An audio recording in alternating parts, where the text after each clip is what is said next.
বৈষম্যবিরোধী ছাত্র আন্দোলনের কেন্দ্রীয় কমিটি ব্যতীত সারা বাংলাদেশের সকল কমিটি কার্যক্রম সাংগঠনিকভাবে স্থগিত করা হলো।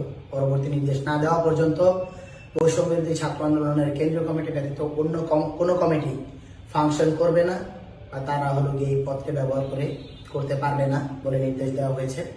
এবং সেই সাথে আমরা স্পষ্টভাবে বলতে চাই, সারা বাংলাদেশে বৈষম্যবিরোধী ছাত্র আন্দোলনের ব্যানারকে ব্যবহার করে নামে বেনামে যারা বিভিন্ন ধরনের অপকর্মে জড়িত হওয়ার চেষ্টা করছে, আইন শৃঙ্খলা বাহিনীকে আমরা আহ্বান করব তারা যাতে এদের প্রতি আইনানুগ ব্যবস্থা গ্রহণ করেন, এদের প্রতি অ্যাকশন নেয়। এবং এক্ষেত্রে বৈষম্যবিরোধী ছাত্র আন্দোলনে আমাদের যদি কোনো প্রকার হেল্প করতে হয়, আর যদি কোনো প্রকার সাহায্য চায়, সেক্ষেত্রে আমরা সাহায্য করার জন্য কমিটমেন্ট প্রকাশ করছি।